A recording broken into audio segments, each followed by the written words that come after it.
wassalatu wassalamu ala Rasulillah Sayyidina Muhammad ibn Abdillah wa ala alihi wa sahbihi wa mawala la hawla wa la quwwata illa billah. Amma ba'du, hadratal mukarram wal muhtaram, para bapak, para jamaah, para thalabah yang insyaallah semuanya dirahmati oleh Allah Subhanahu wa taala. Puji syukur tentunya alhamdulillah atas anugerah kenikmatan yang telah diberikan kepada kita semua. Terutama alhamdulillah kita masih diberikan nikmat sehat, nikmat panjang umur, dan juga nikmat kesempatan yang mana alhamdulillah pada malam hari ini kita bisa berkumpul kembali dalam rangka ditolabil ilmi, untuk belajar menuntut ilmu. Karena semua hal yang ingin kita capai dan kita raih, baik itu yang berkaitan dengan dunyawiyah dan juga ukhrawiyah, itu semua tidak terlepas dengan yang namanya ilmu. Maka belajar menuntut ilmu merupakan satu hal yang mau tidak mau la budda untuk kita usahakan. Namun yang paling terpenting adalah bagaimana kita berusaha mengamalkan ilmu yang telah kita pelajari sedikit demi sedikit. Nah, itu yang terpenting. Karena berapa banyak orang-orang yang memiliki ilmu tapi jarang yang mengamalkan ilmunya. Berarti ilmunya ghairu nafi, ilmu yang tidak bermanfaat. Maka ilmu itu harus dijajarkan, harus diiringi dengan yang namanya pengamalan ilmu. Ilmiah, amaliyah, amaliyah, ilmiah. Berilmu, kemudian berusaha kita amalkan, beramal harus dilandasi dengan keilmuan.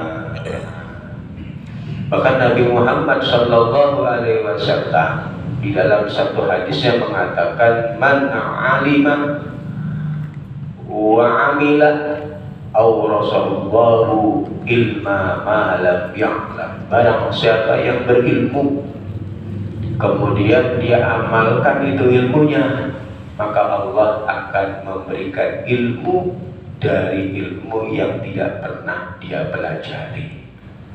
Itulah yang sesuai dengan firman Allah, wattaqullah wa yu'allimukumullah. Bertakwalah kepada Allah, nanti Allah yang akan membimbing, yang akan mengajarkan kita satu ilmu yang belum pernah kita pelajari.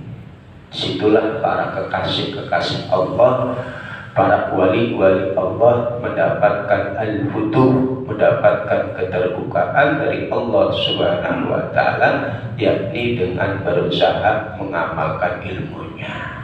Jadi ada jenjang. Kalau dalam ilmu tasawuf itu ada namanya tahalli wa takhalli wa tajalli. Tingkatan pertama kita masuk kepada tahalli. Apa? Berusahanya kita untuk menghiasi diri kita dengan berbagai macam amal ibadah, puasa, salat, sedekah, zikir, baca Quran, kemudian meningkat takhalli, yakni berusahanya kita untuk mengosongkan hati kita minasyawagil, dari hal-hal yang menyibukkan, terutama min umuri dunia, dari urusan-urusan dunia. Maka kita akan naik kepada satu kedudukan tajalliyah, yakni ma'rifatullah, satu kedudukan yang tinggi dari kekasih-kekasih Allah Subhanahu wa ta'ala. Hadirin jamaah yang dimuliakan oleh Allah Subhanahu wa ta'ala. Nah, ini kita masih melanjutkan tentang pembahasan kita yang berkaitan dengan hal-hal yang membatalkan daripada sholat. Selanjutnya, watabtulu bimuhtirin wa sholat li jawfihi wa in qalla. Di antara yang membatalkan sholat yakni sebab melakukan hal-hal yang bisa membatalkan puasa.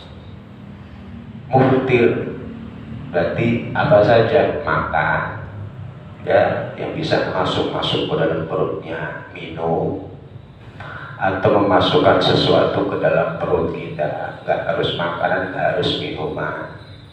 Contohnya seperti riak yang sudah keluar dari batasan dohir, ya, riak yang kita keluarkan, kemudian keluar tuh di mulut. Nah, itu kan sudah bagian dari luar.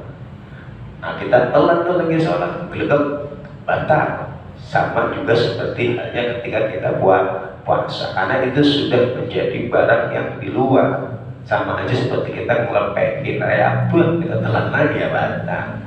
Begitu juga di dalam permasalahan sholat. Lagi sholat dia menghayal, ya, perempuan cantik atau keluar mani, batal. Karena keluar mani juga termasuk hal-hal yang membatalkan daripada sholat. Dia lagi sholat, kemudian dia melakukan perbuatan yang menjadikan dia murtad. Itu juga hal yang membatalkan puasa, maka itu juga membatalkan sholat. Gila, dia sholat tahu-tahu datang penyakit gilanya, epilepsi, ayanan, hilang akalnya, maka itu juga termasuk hal-hal yang membatalkan daripada sholat, yakni sesuatu yang membatalkan dari puasa. Wa uklin kasirin sahwan wa illam yabtul bihi as-shaum. Begitu juga hal yang membatalkan daripada sholat adalah makan dengan porsi yang banyak, walaupun dilakukan dengan tidak disengaja. Ya, berbeda di dalam masalah puasa. Kalau puasa kan, kalau kita nggak sengaja lupa makan sepiring banyak, nggak sampai membatalkan dari puasa. Bahkan nambah 2 piring. Pak RT, sekarang udah jadi Pak RT, ya, bukan Bang Topan lagi, Pak RT, ya, makan 2 piring, lupa lagi puasa, nggak batal. Tetapi ketika sholat dia makan walaupun tidak disengaja dalam keadaan lupa, itu bisa membatalkan dari sholatnya. Kemudian walawi betala'anu khamatan nazalat min ra'sihi li hadid dhahir min famihi. Apabila seseorang menelan daripada riaknya, nazalat min ra'sihi, yang turun dari kepalanya atau dari perutnya, li hadid dhahir, sampai kepada batasan dhahir min famihi, dari mulutnya riaknya sudah dikeluarkan.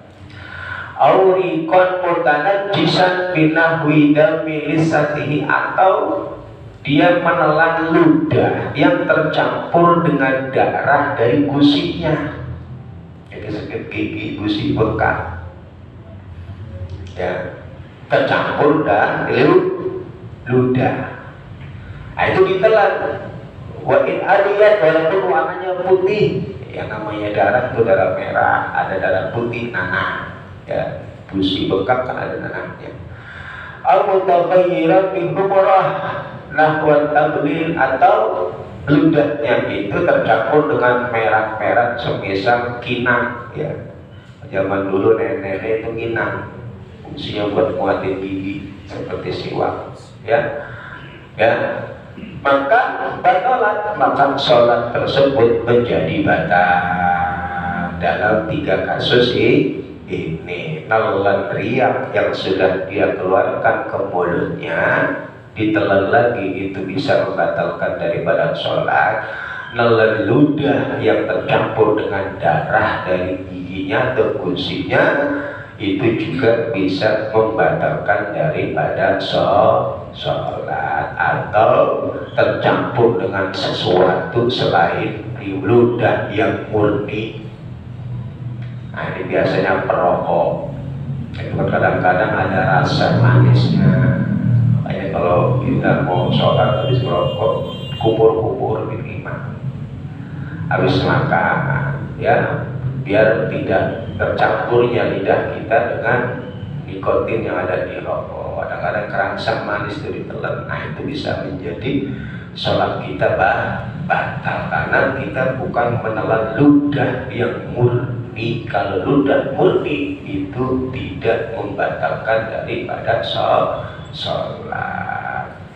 Amal aqlu al-qalil ulfan wala yataqayyad binahwi simsimah min nasin aw jahilin ma'durin wa min ma'glubin ka'an nazalatu khamatun li haddi dhahir wa ajiza'an majjiha aw jararikuhu bida'amin bena asnanihi wa qad ajiza'an tamyizihi wa majjihi fala yadurru lil udri.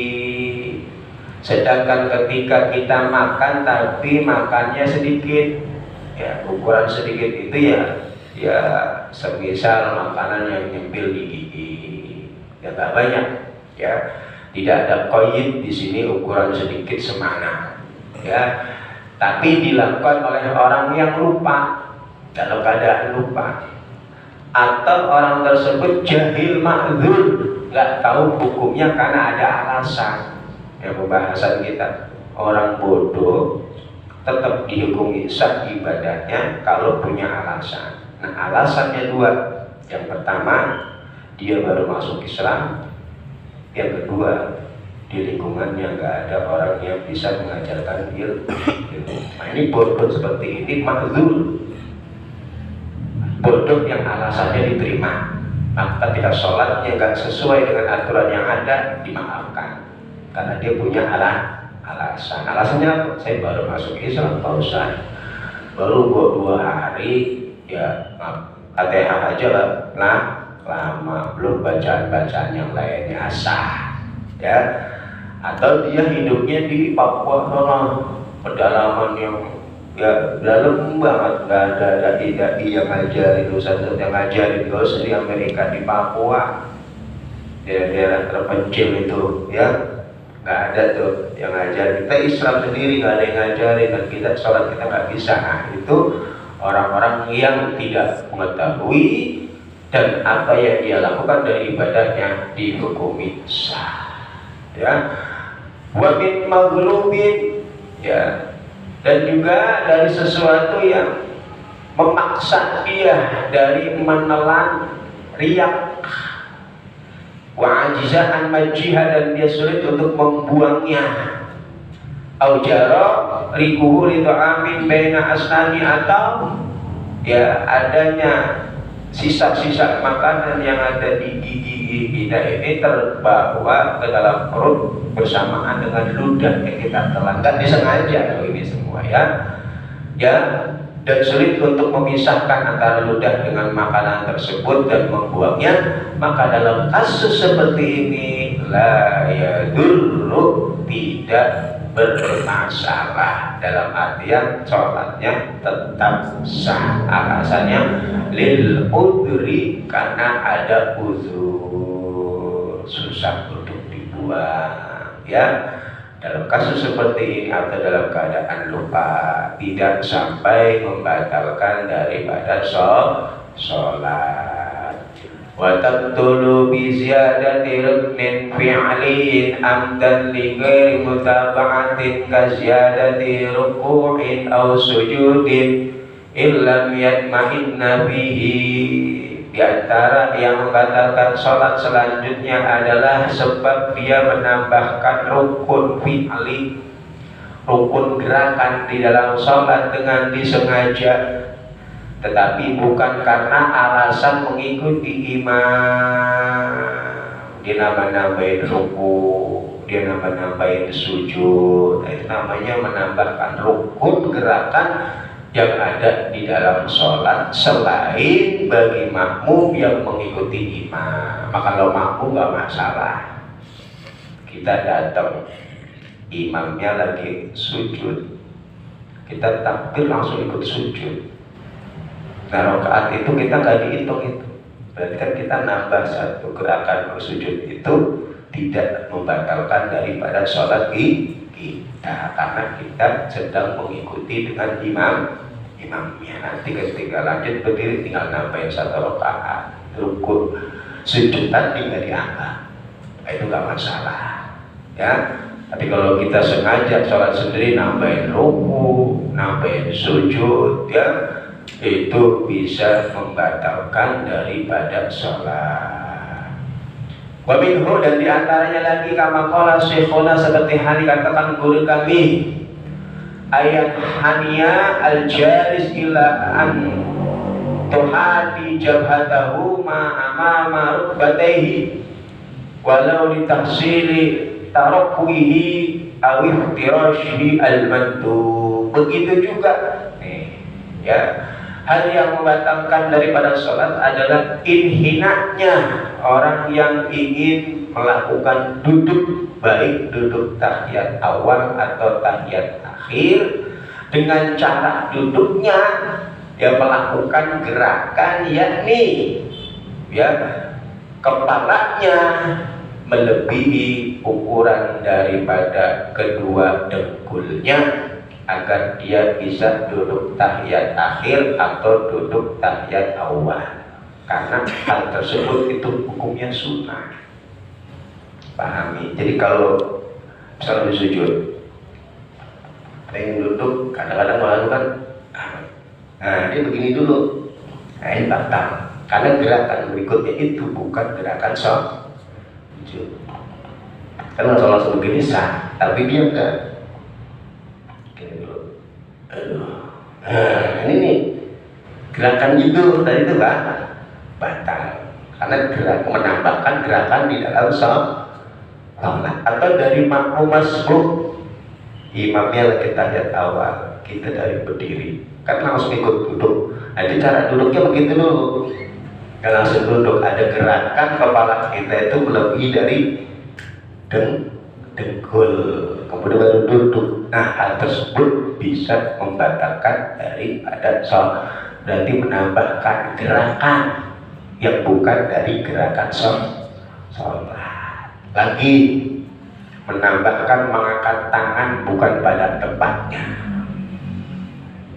Di mana saja letak kita disunahkan di dalam sholat mengangkat tangan. Takbir kan ada takbir atau ihram, ada takbir intikal. Intikal itu perpindahan dari diri ke ruku, dari ruku ke i'tidal, dari i'tidal ke sujud. Terus, nah, yang disunahkan mengangkat tangan itu di mana saja letaknya.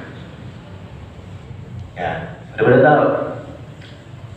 Kan udah pada gede ya. Ini ilmu. Makanya harus ngaji biar tahu ilmunya. Yang pertama ketika takbiratul ihram, Allahu Akbar. Yang kedua ketika turun untuk melakukan ruku, Allahu Akbar. Yang ketiga bangun dari ruku, sami Allahu liman hamidah. Yang keempat bangun dari tahiyat awal, Allahu Akbar. 4 tempat yang disunahkan bagi kita untuk mengangkat tangan ketika takbir. Selain itu tidak disunahkan. Berarti kalau kita takbir mengangkat tangan bukan pada tempatnya, berarti kita menambahkan gerakan di luar gerakan sholat. Pengen sujud itu nggak sunnah. Sunnah ya, nggak ngalah, nggak masalah.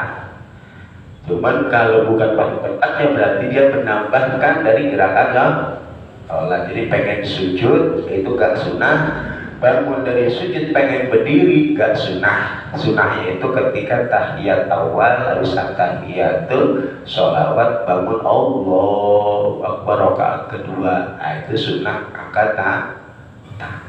4 tempat yang disunahkan bagi kita di dalam sholat untuk mengangkat tangan. Nah, pertama takbiratul ihram, kedua takbir intikal ila ruku ketika kita berpindah dari berdiri ke ruku, yang ketiga takbir intikal ila ruku ila i'tidal, sami Allahu liman hamidah, Yang keempat, ketika bangun dari rakaat kedua atau tahiyat pertama ingin melanjutkan rakaat ketiga, itu tempat yang disunahkan bagi kita untuk mengangkat tangan ketika takbir. Kenapa itu semua membatalkan sholat? Di anal mubtil, karena hal yang membatalkan la yutabaru lil mandub, tidak diberikan tidak diberikan kemudahan, tidak dimaafkan di dalam masalah-masalah yang sunnah. Masalah yang sunnah, cuma gara-gara hal sunnah kita melakukan sesuatu yang bisa membatalkan sholat, kecuali hal yang wajib. Contohnya apa? Seperti pembahasannya kemarin, pengen baca Fatihah, kita harus mengeluarkan dehem tanahmu yang berlebihan sehingga mengeluarkan 2 huruf yang bisa membatalkan sholat. Baca Fatihah nggak masalah, karena kita pengen baca Fatihah. Kalau nggak dehem, sulit bacanya, maka dehemlah, walaupun di situ mengeluarkan 2 huruf tidak batal. Tapi kalau pengen baca surat dehem berlebihan, di dalam dehemnya keluar 2 huruf, batal, karena dia melakukan hal yang sunnah. Bela-bela ahli sunnah, dia melakukan sesuatu yang membatalkan dari sholat. Lebih baik sunnahnya nggak dikerjakan daripada melakukan yang membatalkan dari sholat. Kalau wajib beda, itu alasannya. Li'annal mubtil, karena yang membatalkan sholat la yutabaru, tidaklah dimaafkan, lil mandubi, karena untuk hal-hal yang disunahkan. Yang dimaafkan atau yang diperbolehkan, contohnya wa yutabaru al-qubud al-yasir bi qadri jasadil istirahah qabla sujud. Maksudnya tidak sampai membatalkan daripada sholat, dimaafkan, yaitu duduk sebentar seukuran duduk istirahat sebelum kita sujud. Nah, itu boleh. Habis suku tidak pengen sujud, namanya udah kaki, duduk dulu baru sujud, nggak masalah. Yang penting duduknya nggak lama-lama, seukuran duduk istirahat. Dia namanya pinggang. Gerakan-gerakan sholat itu kalau nggak terbiasa susah. Apalagi usia-usia 80 yang sudah rentan, lebih baik berdiri lama daripada melakukan ruku, duduk, karena butuh tenaganya beda. Ya, kalau diri tegak mungkin orang walaupun usia 80, 90 masih sanggup, tapi kalau ketika melakukan gerakan begitu langsung sujud, ya jomplang kejedot ini bentuknya, ya. Kalau berdiri dia langsung sujud, kepalanya langsung jomplang, dia duduk dulu sebentar, itu nggak masalah. Seukuran duduk istirahat. Wa ba'da sajdatil tilawah, habis sujud tilawah duduk dulu, nggak masalah. Bisa baca Fatihah, baca surat sajadah, kan langsung sujud 2 kali itu. Nah, kan langsung berdiri, dia duduk dulu sejenak, langsung diri, nggak masalah. Ya.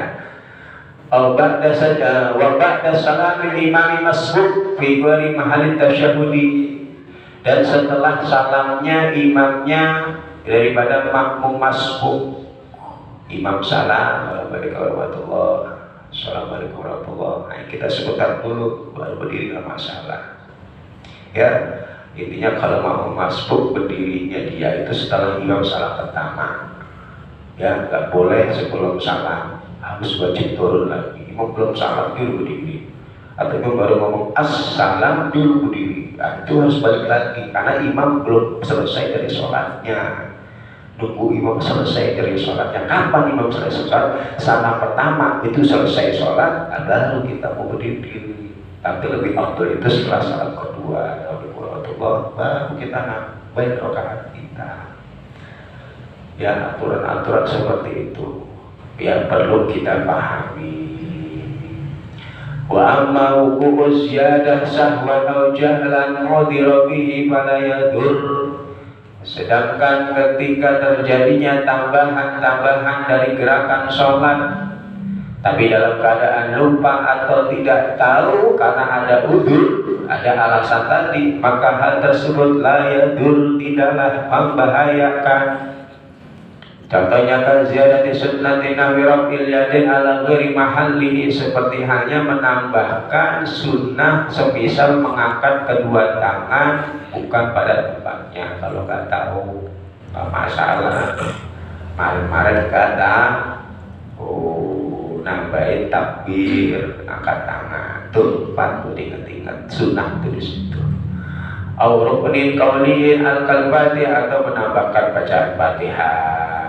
Au fi'lil muta'abah, atau ya gerakan dari sholat karena mengikuti daripada imam. Contohnya ka'an roka'ah, seperti hanya dia ruku terlebih dahulu qabla imami, sebelum imamnya ruku, summa ilaihi, kemudian dia balik lagi untuk imamnya. Berarti kita nambahin ruku, nggak masalah kalau begitu mah.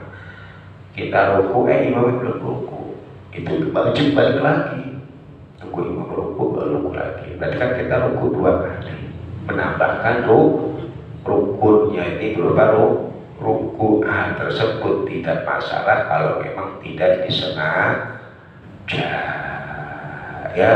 Jadi di dalam sholat itu mendahului imam dan membarengi imam dengan disengaja 3 kali berturut-turut bisa membatalkan sholat. Ya, jangan keduluin, ya. Yang di depan-depan tuh jangan yang bocah-bocah, kasihan yang di belakang. Ya, amin, yang kecil-kecil amin, ayo tua-tua ikut amin, padahal imamnya belum selesai walau di amin, ayo orang tua-tua ikut. Ya, kadang-kadang bocah ya namanya amin kan kadang-kadang ada yang memberikan aba-aba dulu, ya kadang-kadang bocah seperti itu, ya. Atau gerakan ikut yang di depannya ternyata depannya bocah, diduluin gerakannya imam, kita ngikutin. Nah, ini di dalam aturan berjamaah begitu. Sop yang diatur, ya, pilih sop yang terbaik, yang di belakang imam itu minimal yang bisa ya mengetahui tindakan-tindakan ketika terjadi kesalahan dalam imamnya. Kalau imamnya pas batal, kan otomatis imamnya mundur, takhalluf, makmumnya maju ganti ini, maka jamaahnya bubar, batal itu batalin jauh itu agak, ya terlalu ya kalau itu dia mundur, maka makmumnya di belakangnya maju menjadi menggantikan posisi dari imam. Nggak kaji-kajian, nggak ada begitu, ya. Perlu dipahami, ya. Ada aturannya, karena membatalkan sholat sekonyong-konyong tanpa alasan haram. Makanya sebisa mungkin ketika ada kekurangan ada cara-cara mengantisipasinya biar kita nggak sekonyong-konyong batalin sholat. Apa sih ada aturan-aturan begitu? Ya, tinggal nggak sebatalin aja, batalin aja, batalin sholat sengaja haram. Maka usahakan kalau memang dia lupa apa sikapnya, apa tindakannya, bagaimana caranya, ada sujud sahwi di sana. Nah itu penting untuk dipahami. Karena sekonyong-konyong ya batal, tetap kita batalin, tapi haram kalau sengaja. Apalagi jamaah. Rakaat kedua imamnya mulus, halo ya setengah ulang. Nah, nggak boleh begitu. Ada pernah begitu? Ya, ada nggak? Dan kadang-kadang dibatal tapi dilanjutin aja, nanggung dosanya, berat dari imam itu, ya. Nanggung dari jamaah, kalau dia salah, dia batal, ya otomatis dia masuk batal, dosanya ditanggung imamnya. Yang nanggung imamnya namanya makmum, ikut sama supirnya batal, makmumnya juga batal. Nah, kalau imamnya batal diem aja, ini dosa ditanggung imamnya. Nah, ini ya, pahami. Kemudian watabadulu bi'atiqadin aw dhannin fardin muayyanin min furudiha naflan.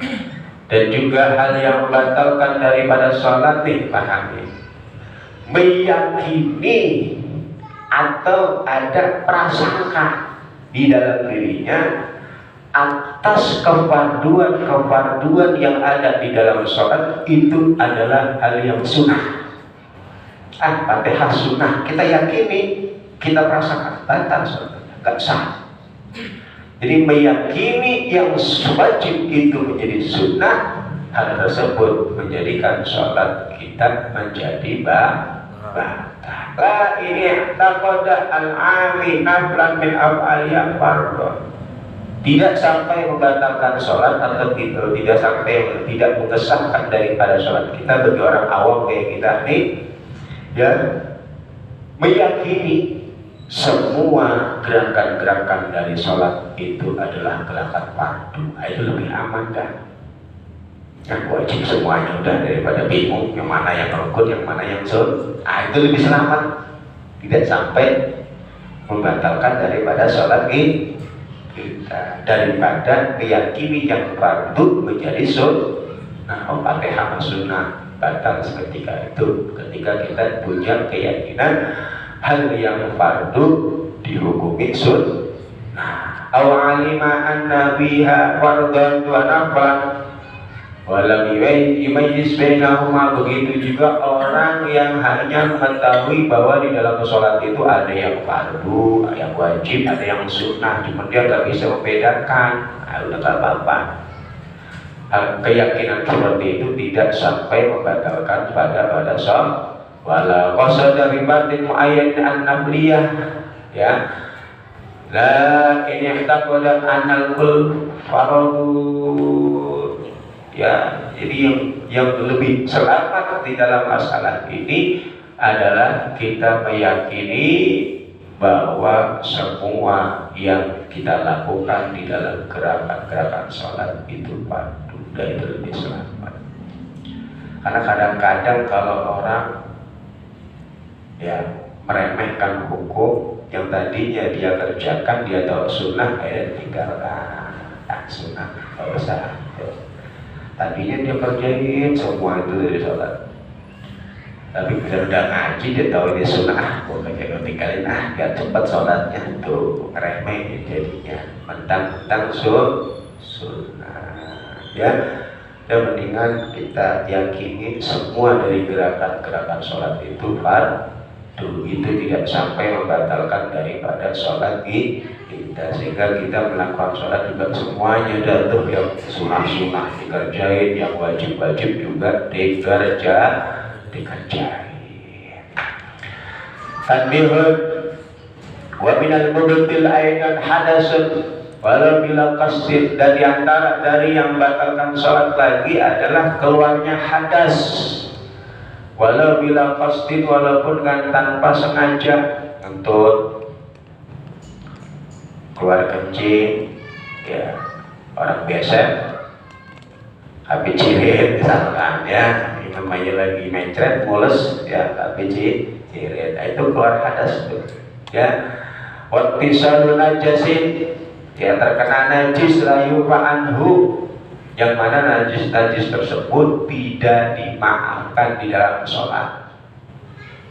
Di sholat tak tahu kena tai burung, apa tai kucing, atau bagaimana, bangkai ya, yang tidak dimaafkan.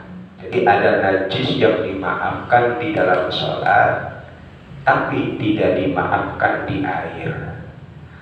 Ada najis yang dimaafkan di air, tapi tidak dimaafkan di sholat. Contoh, bangkainya hewan yang tidak memiliki darah yang mengalir ketika disobek, contohnya nyamuk, laler, itu ketika nyemplung di air, dia mati di air, maka bangkai tersebut tidak menajiskan air, ya. Sering ngopi nih, kemasukan dalam hijau, mati itu laler, ya, kopi boleh diminum, cemplungin lagi tuh laler ke dalam, karena di kaki kirinya ada penyakit, kaki kanannya ada obat, ambil minum, lalu masalah, tidak menjadi najis kopi tersebut walaupun kecemplung bangkai. Dan terpenting bangkai hewan yang tidak memiliki darah yang mengalir ketika disobek. Nah, Tapi bangkai tersebut kalau menempel di badan atau baju ketika sholat itu tidak dimaafkan. Sholat kita menjadi lagi sholat kantongin bangkai lawan, nyemplung ya, batal kalau tidak segera dihilangkan. Ya, buru-buru dihilangkan gak masalah bangkai tersebut. Ya, ketika kita lagi sholat, darah di dalam sholat dimaafkan yang sedikit, darah sedikit, ya, bukan jerawatan atau ada bisul keluar darah, ya, keluar darah lagi sholat, maka sholatnya dimaafkan. Darah tersebut walaupun najis tapi dimaafkan asal sedikit. Tapi darah sedikit kalau nyemplung ke air plung, maka air tersebut menjadi mutan najis, tercampur dengan najis yang tidak boleh kita konsumsi. Dimaafkan di sholat tapi tidak dimaafkan di air. Ya, dimaafkan di air tapi tidak dimaafkan di sholat. Ya, ini la yufa'anu illa inda mauha, kecuali najis tersebut seketika itu kita tolak, kita buang. Berkisyafu auratin, dan juga diantara yang membatalkan sholat adalah terbukanya aurat. Para perokok perhatikan sarungnya pada bolong-bolong. Kalau auratnya kelihatan dari sarung yang bolong, batal. Ya, diantara syarat dalam sholat adalah satrul aurat, menutup aurat. Auratnya laki-laki mana? Ma baina surah wa rukbah, antara pusat dan lutut. Kalau sarungnya di sini bolong, di pahanya kelihatan, sholat terbantah karena auratnya terlihat. Nih bagi para perokok, mana sarung banyak yang ada bolong-bolong, kadang-kadang kalau bolong taruh di depan, itu perhatikan, ya, itu, ya, jangan sampai bolong sehingga aurat kita kelihatan. Kecuali kalau kita bisa menutupnya, contoh lagi sholat, untuk kena angin, sarungnya kebuka, langsung buru-buru ditutup. Jangan sampai godal-godal yang kelihatan orang, ya. Nah, itu gak masalah. Lagi sholat di luar kena angin, sarungnya kebuka, buru-buru ditutup, gak masalah. Ya, jadi terbukanya aurat, nampaknya aurat di dalam sholat itu bisa membatalkan, karena syarat sholat diantaranya menutup aurat. Tuh, diperhatikan sarungnya. Kalau misalkan kita pakai celana di luar, baju, kan kalau lagi sujud kadang-kadang ininya kelihatan tunggir, dalam lepis kan tunggir itu, belahan pantat belakangnya. Ya lihat, orang veteran lepis itu pakai lepis, pakai kaos, lagi sujud, tunggirnya kelihatan. Tunggir kan di bawah serta tunggir, apa tunggir kan? Batal banyak itu. Ya, orang-orang kerjaan itu tulang ekor tunggir, ya. Dan batal karena auratnya kelihatan.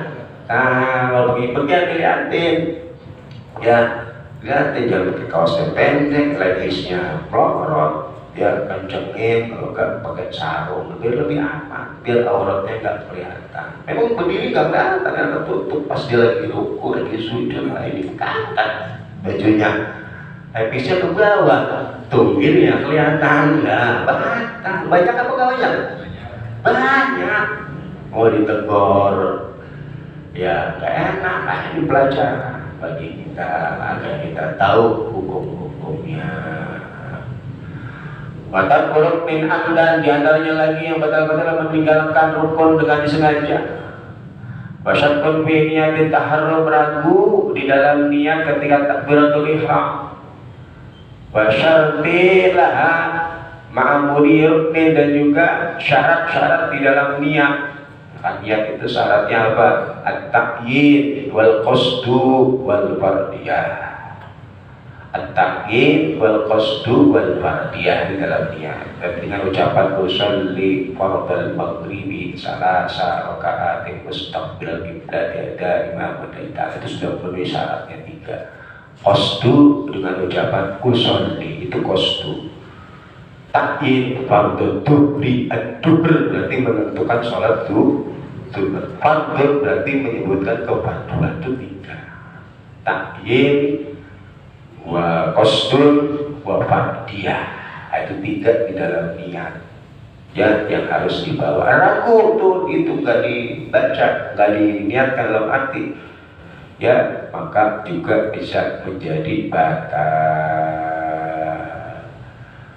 Walau akhbarahu adlun riwayatin binahwi najasin aw kashfi auratin mubtilun lasimahu qawluhu, apabila ada orang yang adil dalam segi riwayat memberikan kabar kepada kita bahwa di pakaian kita misalkan ada najis atau aurat kita kebuka lagi sholat, sarungnya bolong, tungkirnya kelihatan, maka sholat kita menjadi batal. Wajib bagi kita untuk menerima nasihat ucapan orang tersebut. Syaratnya adil berriwayah, yang benar-benar orang yang adil. Adil berriwayah itu ya, adil itu kan ada dua, ada adlun bisyahadah, ada adlun berriwayah. Kalau adlun bisyahadah, adil di dalam kesaksian, saksi nikah, saksi akad, saksi pengadilan, saksi-saksi, itu namanya adlun bisyahadah. Minimal syaratnya orang tersebut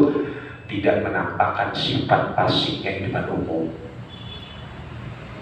Ya, kalau orang yang suka buka aurat, mabuk-mabuk tengah jalan, itu nggak dikatakan adil, kesaksian nggak diterima karena orang fasik. Cari ketika kita punya anak, nah, kayaknya ini orangnya diam, gak neko-neko, walaupun kita nggak tahu di belakang bagaimana. Pak RT aja lah, Pak RT topan kan ya mana-mana ya, kamu selalu menjadi saksi masalah, itu adil bisyahadah. Tapi kalau riwayat itu ketat ya, rokok ambil berdiri di jalan, ada itu riwayatnya, penyampaiannya, nah itu masuk di dalam periwayat hadis.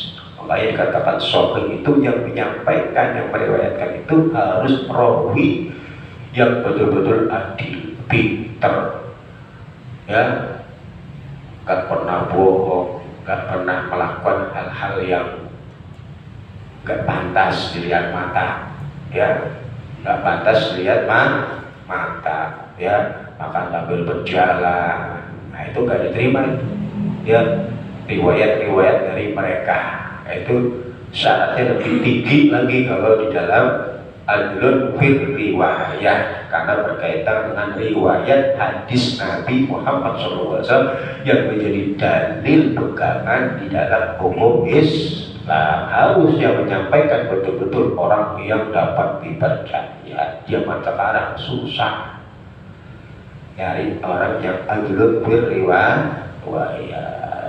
ya, anaknya siapa, bagaimana latar belakangnya, kesehariannya bagaimana, suka bohong sekali aja udah gak diterima ya periwayatannya, susah. Makanya dalam seleksi hadis itu sangat ketat ya, sangat ketat di dalam menyeleksi hadis-hadis Nabi Muhammad Sallallahu Alaihi Wasallam. Dari siapa? Kalau nggak ada seleksi ketat, mas siapa aja bisa melewati kata Nabi, padahal bukan kata Nabi. Nah, itu bahaya. Nggak boleh. Bahkan kita yang berkata-kata, berucap-ucap yang bukan dari Nabi, kita katakan dari Nabi. Wa yudabulin fadlin ra'al jama'ah masyru'ah ayang qaliba fardahu al-hadil al-fa'idah. Nah, lakon disunahkan bagi orang yang sholat sendiri, dia lagi sholat sendiri musola, kemudian dia melihat ada sholat sedang berjamaah dilakukan, maka sunnah bagi dia untuk buru-buru ikut sholat jamaah, menjadikan sholatnya dia sholat sunnah, lagi sholat fardu. Tentu ada jamaah di situ datang, buru-buru kita jadikan sholat kita ini menjadi yaklib, dirubah jadi sholat sunnah. Selesaikan dulu 2 rakaat, assalamualaikum, assalamualaikum, balik berjamaah, atau nggak apa-apa 1 rakaat selalu sholat berjamaah. Itulah pentingnya berjamaah.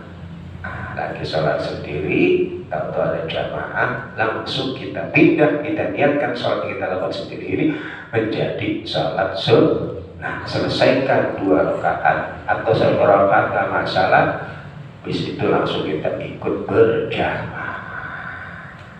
Itu di dalam aturan yang ada di dalam sholat. Nah, ini kita sebentar ini masuk di dalam tentang hukum azan dan qomat. Nah, biar tahu juga ya yang suka adzan, yang suka qomat, ini riwayatnya mana sih, ucapannya bagaimana sih. Nah, ini penting juga untuk kita pelajari dan kita pahami ya, yang berkaitan dengan aturan-aturan yang ada di dalam agama kita, biar semuanya berdasarkan dengan keilmuan dalil hadis maupun Al-Quran dan juga ucapan para ulama. Amin ya rabbal alamin. Rabbana anfa'na bima 'allamtana rabbi alimna alladhi yanfa'una rabbi baqina baqi alana wa qarabatin lana fi dinina wa al-qudri wa dzaka rabbi wa habibna bi kubri wa tartadi qawlan wa mi'alan kurama wa rizqil kulla halalan daima wa khillat yaula man akhda bil khair wa kulla syarabana wasbih lana kulla suwat wa qila bi dhammikal uyun wa qiyana rabbana kulla dayyun qabla an ta'tiyana rusul manun wa qir wasul anta akraman syadar Wassalamullahi ta'ala Mustafa Mainal harqidana wal wafati kita bilana shishifa wa lal al-ikirami musurafa wa ala sahbil mausabil gharada mahdina bihudak wa jana miman isabir dakwala tuwalina wal yang siwak wa la tajalna miman khalafa amrak wasok wa hasunallah wa liman wakil ya man mawla liman nasir wa la hawla wa la quwwata illa billahil aliyyil ladhim Rabbi diabaswanakallahumma wa tahiyyatu biassalam wa akhiru da'wana alhamdulillahi rabbil alamin. Assalamualaikum warahmatullahi wabarakatuh.